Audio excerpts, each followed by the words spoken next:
예수님의 이름으로 기도합나이다. 아멘. 아멘.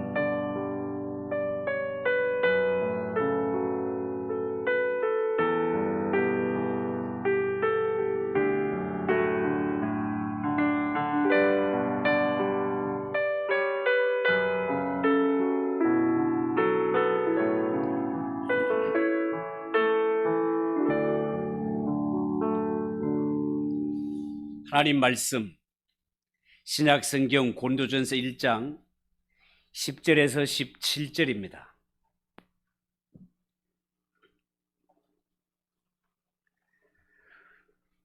신약 성경 263쪽 고린도전서 1장 10절에서 17절을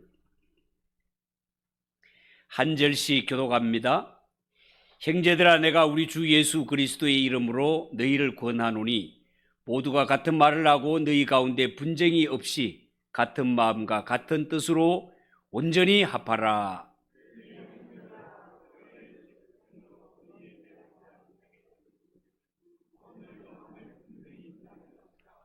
내가 이것을 말라거니와 너희가 각각 이르되 나는 바울에게, 나는 아볼로에게, 나는 게바에게, 나는 그리스도에게 속한 자라 한다는 것이니,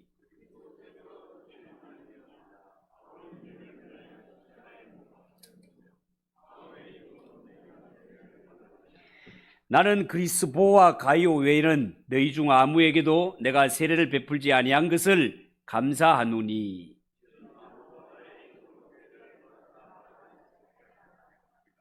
내가 또한 스데바나 집 사람에게 세례를 베풀었고 그 외에는 다른 누구에게 세례를 베풀었는지 알지 못하노라.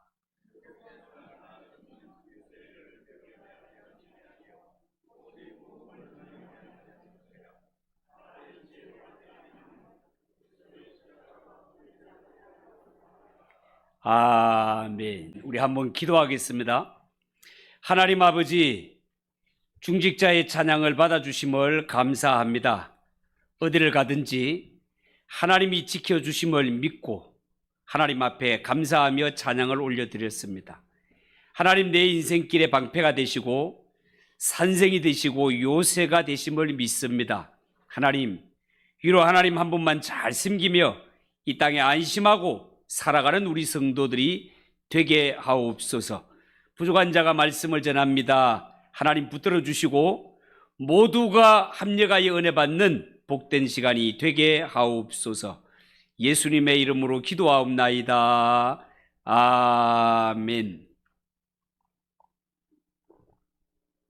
자, 읽은 이 말씀을 가지고 그리스도의 십자가라는 제목으로 말씀을 전하겠습니다. 여러분, 한때 한국교회는 개혁과 회개 정신을 회복하기 위해서 각 교회들마다 초대 교회로 돌아가자, 초대 교회로 돌아가자는 이런 슬로건을 힘차게 외쳤던 적이 있습니다. 그리고 그 누구도 이 외침에 반대하거나 거부하는 사람 없었습니다. 왜냐하면 우리 모두가 공감하는 문제였기 때문에 그렇습니다. 아마 예수 믿는 성도들이 볼 때 사도행전에 나오는 초대 교회의 모습을 가장 바람직한 교회로 여기는데 이의를 제기할 사람 아무도 없을 것입니다. 그 고난과 시련, 핍박 가운데도 끝까지 믿음을 지켜내었던 바로 그 교회. 현대 교회는 초대 교회를 닮아야 된다는 것이죠.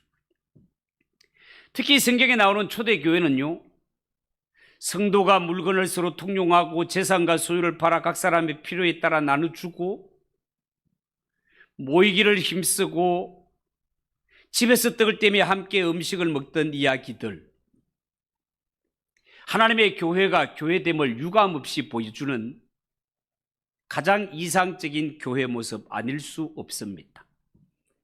이런 이유로 현대 교회들은 초대 교회로 돌아가고 싶고 초대교회를 본받고 싶은 마음, 이 땅에 우리 모두가 세워야 할 바람직한 교회 모형으로 삼는 것 너무나 당연한 일입니다. 자, 그렇다면 과연 성경에 나오는 초대 교회가 오늘날 모든 교회가 본받고 닮아가야 할 100% 완전한 교회였을까 하는 의문점은 한번 던져볼 필요가 있겠다 하겠습니다. 왜냐하면 성경에서 언급되는 초대교회 모습에는 물론 오늘날 현대 교회가 본받아야 할 이러한 모습들도 많이 있는 것 사실입니다. 그렇지만 이 초대교회의 모습도 속으로 들어가 보면 인간의 악한 본성이 그대로 드러나는 부정적인 모습들도 많이 발견되기 때문에 그렇습니다. 지금 우리가 살펴보고 있는 고린도 교회 또한 그런 교회 중에 하나였습니다.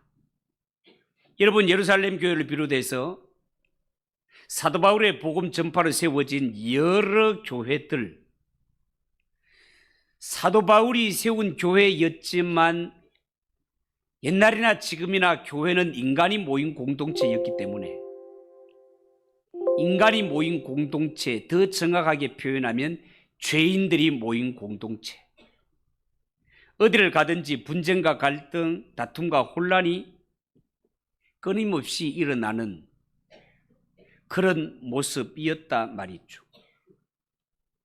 초대교회만 하더라도 여러분 기억하십니까? 거기에는 헬라파 유대인들이 자기의 과부들이 매일 구제에서 빠지는 것 때문에 히브리파 사람들을 원망하고 불평했던 초대교회 또한 단지 인간들의 모임, 죄인들이 모인 공동체였음을 여실히 보여주는 증거다 하겠습니다. 여러분, 교회가 신앙의 덕목으로 열심히 가르치는 사랑하고 이해하는 것, 화합하고 평화를 이루는 것, 서로 용납하고 용서하는 이러한 삶이 사라지고 혈연과 지연을 앞세우는 이 현대 사회의 문제가 알고 보면 초대 교회에도 고스란히 그 흔적이 남아 있더라는 것입니다. 그렇기 때문에 초대 교회라고 해서 지금의 우리 모습과 전혀 달랐을 것이라고 그렇게 생각할 필요는 없을 것 같습니다. 그들도 우리와 동일하게 아담의 후손으로 태어난 이상 죄의 한계를 벗어나지 못했다 그 말입니다. 그래서 그들이 드러내었던 문제 중에 하나가 오늘 본문 말씀에 언급되는 분쟁과 분열, 파벌 문제가 겉으로 떠오르고 있습니다. 여러분 10절을 한번 보십시오. 10절. 형제들아, 내가 우리 주 예수 그리스도의 이름으로 너희를 권하노니 모두가 같은 말을 하고 너희 가운데 분쟁이 없이 같은 마음과 같은 뜻으로 온전히 합하라. 이런 말씀이 있습니다. 여러분 아시다시피 성경에 나오는 고린도 교회는 여러 가지 문제를 안고 있지 않았습니까? 사도 바울이 들었던 부정적인 소문 가운데 대표적인 것 하나가 뭐냐 하면 분쟁이었습니다. 고린도 교회 안에 보시다시피 바울파, 아볼로파, 베드로파, 그리스도파, 이렇게 한 교회 안에 여러 개의 파벌이 형성되어 있었다는 겁니다. 여러분 고린도 교회 한 교회 안에 이처럼 4개의 파벌이 존재했다라면 우리가 얼핏 생각하면 우와, 교회 안에 파벌이 4개 파로 나누어져 있는 것을 생각할 때 고린도 교회는 성도 수가 억수로 많았는갑다, 이런 예상이 들지 않겠습니까? 그런데 짐작해 보건대 고린도 교회는 교인의 숫자가 그렇게 많은 교회가 아니었을 것이라는 겁니다. 왜냐하면 고린도라는 도시 자체가 복음이 융성할 수 없는 이방 지역임과 동시에 여기는 그리스 문화의 영향 아래, 그리스 문화의 영향 아래라는 것은 그 온갖 신화 속에 온갖 이러한 신전과 음란한 문화가 도시 전체를 꽉 잡고 있었던 이러한 도시였단 말이죠. 그런데 이 고린도 교회에 4개의 파벌이 형성되어서 교회가 분쟁을 일으켰다. 그 원인을 성경에서 힌트를 찾는다면 13절에서 힌트를 찾을 수 있습니다. 여러분 13절을 한번 보십시오. 그리스도께서 어찌 나뉘었느냐? 바울이 너희를 위하여 십자가에 못 박혔으며 바울의 이름으로 너희가 세례를 받았느냐? 자, 이런 말씀이 나옵니다. 이 말을 기초해서 볼 때 고린도 교회 성도들은요, 성도들 간에 너는 누구한테 세례 받았노? 누구한테 세례를 받았는가를 두고 성도들 간에 서로 파벌이 생기고 따졌던 것 같습니다. 그런데 이상한 것은 누구에게 세례를 받았는가를 따졌다면 그리스도파가 등장하는 것이 이상하지 않습니까? 여러분 그렇지 않습니까? 혹시 성도들 가운데 바울과 아볼로와 베드로에게 세례를 받은 사람은 있을 수 있겠지요. 그런데 예수 그리스도께 직접 세례를 받은 사람은 없기 때문에 그렇습니다. 만약에 이 그리스도파가 여기에 예수님의 이름으로 세례를 받은 자들이 아니라면 누구에게 세례를 받았는가 하는 문제로 따질 때 그리스도파가 등장할 수가 없습니다. 만약에 이들 가운데 예수님께 직접 세례를 받았는 사람이 있다면 고린도 교회는 세례 문제로 파벌조차 생기지 않았을 것입니다. 왜냐하면 이것이 원인이 됐다면 성도들끼리 야 너는 누구한테 세례 받았노? 나는 베드로한테 우와 베드로 대단하지. 나는 바울도 대단하지. 물론 바울도 대단하고 베드로도 대단하지만 야 나는 예수님께 세례 받았어 하면 그 앞에 명함 내밀자가 누가 있겠습니까? 전부 다 깨갱하고 전부 다 입이 쑥 들어갈 것 아닙니까 여러분?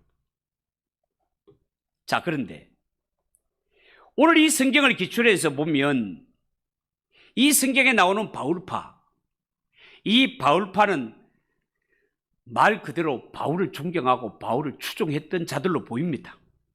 왜냐하면 이 고린도 교회는 바울의 전도 여행, 선교로 말미암아 세워진 교회이기 때문에 바울을 추종하는 세력이 있을 수 있습니다. 그리고 성경에 보면 아볼로라는 사람, 이 아볼로라는 사람에 대해서 성경은 성경에 대한 지식이 아주 많았다라고 그렇게 증거하는 것을 볼 때 이 성경에 대한 지식이 많았던 아볼로를 추종하는 세력들도 있을만 합니다. 그리고 예수님의 제자 가운데 가장 수제자였던 베드로를 추종했던 사람도 있을 수 있습니다. 자, 거기에 비해서 그리스도파에 속한 사람들, 이 사람들은요, 우리는 인간 누구를 따르는 것이 아니고 오직 예수 그리스도께만 권위를 두고 우리는 예수 그리스도만 따르겠다고 나선 사람일 수도 있습니다. 만약에 그런 것이라면 그리스도파는 옳은 사람이라고 할 수 있지 않을까요? 인간의 권위를 부인하고 오직 예수 그리스도의 권위만 인정하겠다는 것이야말로 바른 믿음을 가진 자라고 볼 수 있기 때문에 그렇습니다. 그렇지만 어떤 이유 이하를 막론하고 자신을 그리스도파로 여겼다는 것은 그리스도가 교회의 머리 되신다는 사실을 잊어버리고 마치 자신들처럼 그리스도를 최고의 근거로 인정하는 자, 우리 그리스도파에 속한 사람, 우리만이 진정한 그리스도인이라는 착각에 빠진 사람일 수도 있다라는 것입니다. 이런 생각은 교회가 예수 그리스도와 어떤 관계에 있는지를 알지 못하고 그냥 자기 자신의 가치와 권위를 높이고자 하는 시도이기 때문에 나는 그리스도파라 생각하고 주장하는 것도 교회의 머리가 되신 예수님을 생각할 때 이 생각조차도 잘못된 것이다 할 수 있겠습니다. 여러분, 교회는 하나님의 긍휼과 용서를 믿는 사람들을 말하고, 하나님의 긍휼과 용서를 믿는다는 것은 사람 스스로 생각할 때 나는 하나님 앞에 영락 없는 죄인입니다. 하나님의 긍휼과 도움 없으면 소망이 없습니다. 이런 고백을 가진 자들이 교회가 아닙니까? 이런 고백은 내가 누구에게 세례를 받았든지 간에 나는 죄인이고 하나님의 사랑과 긍휼이 없으면 소망이 없다라는 것, 예수 믿는 성도라면 모두가 가지고 있어야 할 신앙의 고백이단 말이죠. 바울에게 세례를 받았든 아볼레에게 세례를 받았든 베드로에게 세례를 받았든 내가 죄사함을 받고 용서함 받아 사망의 그늘에서 벗어날 수 있었던 것, 이거는 모두가 하나님의 은혜요 십자가의 구속의 은혜로 된 것이다 말이죠. 여러분, 17절에 보면 그리스도께서 나를 보내심은 세례를 베풀게 하려 하심이 아니요 오직 복음을 전하게 하려 하심이로되 말의 지혜로 하지 아니함은 그리스도의 십자가가 헛되지 않게 하려 함이라, 그렇게 말하고 계속해서 십자가에 관한 이야기를 하는 것을 보게 됩니다. 여러분, 왜 사도 바울이 이 고린도 교회를 향하여서 십자가에 대하여서 계속 이야기를 하는 걸까요? 그 이유가 뭘까요? 이 고린도 교회는 예수의 이름을 부르는 하나님의 교회였으며 사도 바울의 복음 전도로 말미암아 세워진 교회였습니다. 그런데 이 고린도 교회를 향하여서 사도 바울이 십자가를 전하고 있다, 그리스도의 십자가를 이렇게 힘차게 외치고 있다. 왜 그랬을까? 여러분, 29절에 보면 이런 말이 있어요. 이는 아무 육체도 하나님 앞에서 자랑하지 못하게 하려 하심이라, 그렇게 말했습니다. 이 말씀에 비추어 볼 때 사도 바울이 볼 때 지금 고린도 교회에 일어난 분쟁과 파벌의 원인, 이 원인이 어디에 있는가 하면 성도들이 서로 육체를 자랑하는 거기에 있는 것으로 보는 것입니다. 십자가를 믿는 믿음 안에 거하지 못하기 때문에 그들은 육체를 자랑하고 있고, 이 잘못된 신앙을 바로잡기 위해 바울은 고린도 교회를 통해 십자가가 무엇이며 십자가 신앙이 무엇인지를 증거하고 있다, 그 말입니다. 이런 점에서 우리 또한 나는 십자가를 잘 알고 있다, 십자가에 대해서는 더 이상 안 들어도 된다, 그렇게 말할 사람은 아무도 없습니다. 어쩌면 나는 십자가를 너무너무 잘 알고 있다, 더 이상 십자가 안 들어도 된다라고 하는 그 생각 자체가 육신을 의지하는 것이고 십자가 안에 거하는 것이 아니기 때문에, 고린도 교회의 실패의 원인과 동일한 것이기 때문에 누구든지 십자가 이야기가 나오면 그 앞에 겸손해질 수밖에 없고, 진짜 십자가의 의미를 아는 자라면 예수의 피로 인해서 기뻐하고 십자가 앞에 감사할 수밖에 없는 것이 진정 십자가를 아는 것 아니겠습니까? 그래서 우리가 예수를 믿을 때 십자가 은혜를 안다는 것은 나 또한 거룩해지는 것이나 내 노력으로 거룩한 존재가 되는 것이 아니라, 예수님이 십자가에 죽었다는 것은 내가 얼마나 심각한 상태에 있었는가를 대변하는 것이고, 예수님이 하나님의 아들이고 하나님이시면서 육신이 되면서까지 이 세상에 오셨다는 것은, 거리에 지금 바깥에 119가 앵앵거리고 막 돌아다닌다는 것은 뭔가 큰 사고가 났다는 이야기고,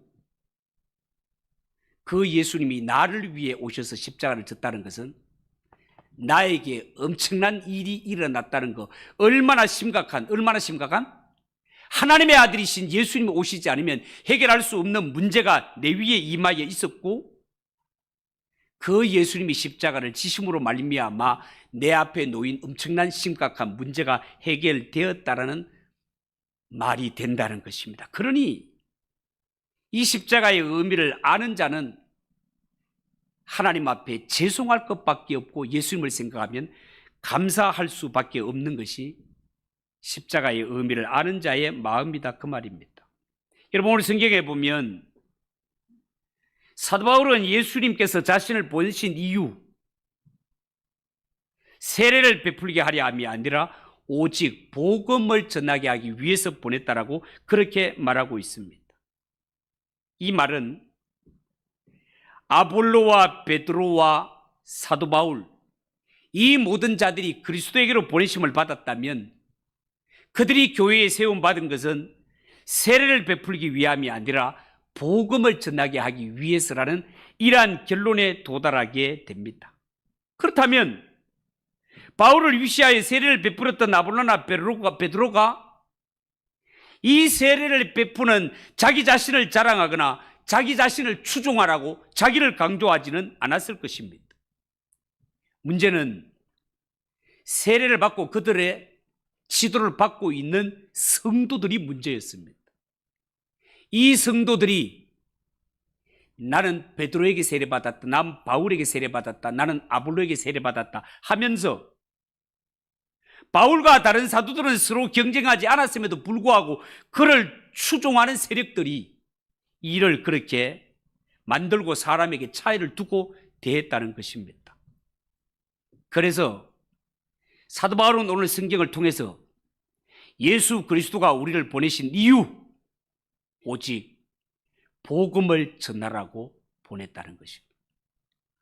고린도 교회 성도들은 하나님이 그들에게 바울 같은, 베드로 같은, 아볼로 같은 이러한 위대한 지도자를 세우신 것은 그들을 통하여 복음을 전하기 위했다는 이러한 중요한 사실을 놓쳐버린 것, 이 놓쳐버린 것 때문에 교회의 파벌과 분쟁의 요인이 되더라는 것입니다. 그래서 13절에 보면 그리스도께서 어찌 나뉘었느냐, 바울이 너희를 위하여 십자가에 못 박혔으며 바울의 이름으로 너희가 세례를 받았느냐, 이런 말이 나옵니다. 그러니까 사도 바울 자신은 고린도 교회를 위해서 십자가에 못 박히지 않았고 바울의 이름으로 세례받지 않은 것을 강조하고 또 강조하고 있습니다. 그러니까 성도들이요, 여러분이 사도 바울을 추종하거나 아볼로를 추종하거나 베드로를 추종할 일이 전혀 없다는 것입니다. 여러분들이 진정 높이고 여러분들이 진정 사모해야 할 자는 여러분을 대신하여 십자가에 죽으신 주 예수 그리스도, 그분을 높이고 그분을 따라야지, 그렇지 않고 나는 무슨 파다 하면서 이렇게 파벌을 조성해 가지고 하는 것은 날 위해 십자가 지시고 구원의 길을 열어놓으신 주 예수 그리스도를 욕되게 하는 것이라 사도 바울은 분명하게 증거하고 있습니다. 14절 이하를 한번 보십시오. 나는 그리스도와 가요 외에는 너희 중 아무에게도 내가 세례를 베풀지 아니한 것을 감사하노니 이는 아무도 나의 이름으로 세례를 받았다 말하지 못하게 하려 함이라. 내가 또한 스데바나 집 사람에게 세례를 베풀었고 그 외에는 다른 누구에게 세례를 베풀었는지 알지 못한다. 자, 이런 말이 나옵니다. 여러분, 이것을 보면 사도 바울이 세례를 베푸는 사역을 감당하기는 했지만 내가 누구에게 세례를 주었는가에 대해서 그렇게 큰 비중을 두지 않았다는 것을 알 수 있습니다. 야, 그 사람 내한테 세례 받았다 아나 하면서 자기를 높이거나 그 사람이 자에게 세례를 받았다는 것을 강조하는 이런 일들을 하지 않았다는 것입니다. 만약에 사도들에게 세례 주는 일이 그렇게 자랑거리였다면 사도 바울이 고린도에 1년 6개월로 머무는 동안에 그리스도와 가이오 그리고 스데바나 집 이 사람들에게만 세례를 베푼 것이 아니라 만나는 사람마다 세례를 베풀었을 것입니다. 이런 점에서 우리가 세례를 베푸는 것에 대한 사도 바울이 내리는 이 정의를 한번 깊이 생각해 볼 필요가 있습니다. 지금 사도 바울이 하는 이야기는 믿는 자에게 세례가 필요 없다 이런 이야기 하는 거 아닙니다. 세례가 필요 없는 것이라면 사도 바울이 세례를 베풀지 않았겠죠. 다만 사도 바울이 이야기하고 있는 것은 내가 신앙생활을 하면서 누구에게 세례를 받았는가 하는 것이 그 사람의 신앙의 기준이나 근거가 되어서는 안 된다는 것입니다. 야, 나는 사도 바울에게 세례 받았대 아나? 나는 베드로에게 세례 받았어. 이런 것들이 자랑거리가 아니라는 것입니다. 그것이 그 사람의 신앙을 대변해 주는 것이 아니라는 것입니다. 이름을 예를 들기가 좀 그렇지만 유명한 목사님이 조윤기 목사님이라면 야, 나는 젊을 때 조윤기 목사님한테 세례 받았어 아나? 이것이 자랑거리가 아니다 그 말입니다. 나는 사랑의 교회에서 오정인 목사님한테 세례 받아서 아나? 이 촌에서 세례 받은 것들이 이런 것이 자랑거리가 되고 기를 죽이고 은매 기주고 하는 이러한 것이 신앙의 모습이 아니다라는 것입니다. 왜냐하면 세례는 모두가 예수님의 이름으로 세례를 받기 때문에 그렇습니다. 그러므로 교회는 살아가면서 복음을 전하여 생명을 살리는 본질을 붙잡아야지 이 부수적인 문제로 파벌이나 짓고 싸우고 이렇게 하는 것은 십자가의 의미를 몰라도 아무도 모르는 것이다 그 말입니다. 오늘 이 제목이 그리스도의 십자가라고 했는데 왜 하나님의 아들이신 예수님이 이 땅에 와서 십자가를 지셔야 됐는지, 그 십자가의 은혜가 아니면 나는 도대체 어떤 자리에 이르게 되었는지, 우리가 예수님을 믿을 때 이 십자가의 의미와 예수님이 오셔서 십자가를 지시고 날 대신하여 죽으셨다는 이 의미를 바로 깨닫고 우리의 신앙도 십자가 중심, 그 십자가를 붙드는 이런 신앙의 중심이 되기를 원하는 것이 하나님이 우리에게 요구하는 것이고, 이 십자가 복음을 절대로 희미하게 하지 말고 예수님 오시는 그날까지 이 십자가 신앙을 꼭 붙들고 살기를 원하는 것이 우리를 향하신 주님의 뜻이라는 사실을 여러분 꼭 기억하시고, 언제나 이 십자가의 이 희생, 하나님의 사랑, 우리의 죄인됨, 하나님의 용서, 이 모든 것들을 십자가 신앙으로 우리의 근본부터 잘 이렇게 다져서 하나님이 기뻐하는 신앙으로 무장할 수 있는 그런 성도들이 꼭 되시기를 예수님의 이름으로 축복합니다.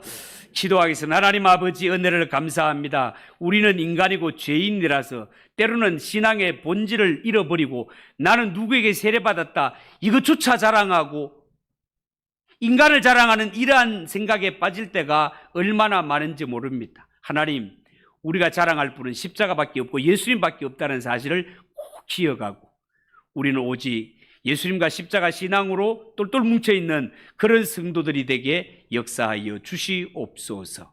예수님의 이름으로 기도하옵나이다. 아멘. 461장 찬송하겠습니다.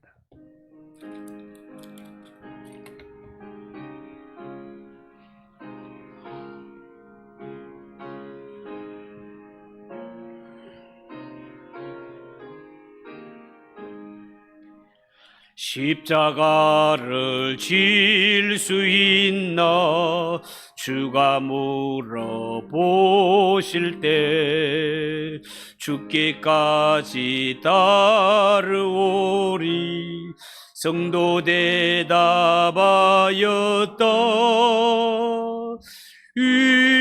우리의 심령 주의 것이니 주님의 영성 만드소서.